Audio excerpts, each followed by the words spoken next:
আজই ডাউনলোড করুন আর এনজয় করুন আপনার পছন্দের শো। তুমি তোমার নিজের যোগ্যতায় জিতেছো, কারণ তুমি সবার থেকে আলাদা। কর্তামা, আসবো? এসো শঙ্কর।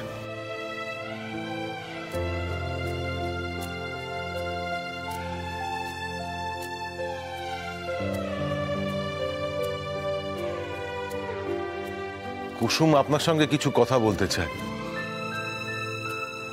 দেবীমা, আমি এটা ফেরত দিতে চাই। তার কারণ? দেবীমা, আমি নিজের জায়গাটা বুঝতে পেরেছি। এই পুরস্কার আমি দেবলীনা ম্যাডামের ভুলে জিতেছি। এই পুরস্কার জেতার যোগ্যতা আমার নেই। শঙ্কর, ওকে বলে দাও, ইন্দ্রাণী গাঙ্গুলি একবার যে সিদ্ধান্ত নেয় সে সিদ্ধান্তে অনড় থাকে। আর তার থেকেও বড় কথা, ওর মধ্যে এই অভিমানটাকে জিয়ে রাখতে বলো, যাতে ভবিষ্যতে এর থেকে বড় আরো কোনো পরিস্থিতি হলে সেখানেও জিততে পারে।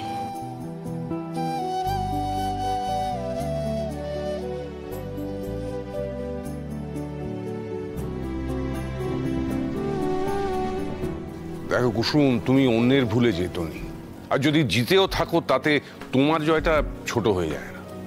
এনিওয়ে, আমি তোমায় কিছু দিতে চাই। আমাকে? তোমাকে। দেখো, তুমি আমার জীবন বাঁচিয়েছো। তোমার দেবীমা তোমাকে পুরস্কার দিয়েছেন, তুমি এ বাড়িতে কাজ করছো। দেখো, আমার জীবন তুমি বাঁচিয়েছো, অথচ আমি তোমায় কিছু দিই। আমি প্রতিদানে তোমাকে কিছু দিতে চাই। কি নেবে বলো? বড় সাহেব, সেদিনকে দুর্ঘটনা ঘটেছিল, সেদিনকে আমি সেখানেই ছিলাম, আর আপনাকে রক্ষা করা তো আমার কর্তব্য। হ্যাঁ, ঠিকই তো। তোমার যেটা করা উচিত ছিল তুমি সেটাই করেছো। তুমি তোমার বুদ্ধিকে কাজে লাগিয়েছো, তুমি তোমার সাহসকে কাজে লাগিয়েছো, তাই আমাকে বাঁচিয়েছো। তুমি যদি তোমার সাহসকে বুদ্ধিকে কাজে না লাগাতে, আমি কি বেঁচে থাকতাম? ঠিক সেই রকম ওই ফ্যাশন শোয়ের দিন তুমি এরকম একটা বিপদে পড়েছিলে, কিন্তু তোমার বুদ্ধিকে কাজে লাগিয়ে, তোমার সাহসকে কাজে লাগিয়ে তুমি সব কিছু সামলে দিয়েছো। সুতরাং এইটা তোমার প্রাপ্য, কেউ এটা তোমার কাছ থেকে কেড়ে নিতে পারবে না। দেখো, তুমি হয়তো ওই প্রতিযোগিতায় অংশগ্রহণ করতে চাওনি, কিন্তু এটাই জীবন। মানে? মানে মানে দেখো, জীবনে অনেক সমস্যা আসবে, বিপদ আসবে, কিন্তু সেগুলোকে সামলাতে হবে। কারণ জীবন কখনো সোজা পথে চলে না।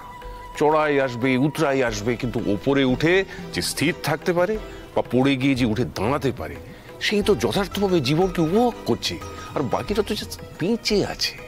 বড় সাহেব, আমাকে ক্ষমা করবেন, কিন্তু এত বড় বড় কথা আমি বুঝি না। বোঝো না বটে, কিন্তু কাজের সময় ঠিক কাজটা করো।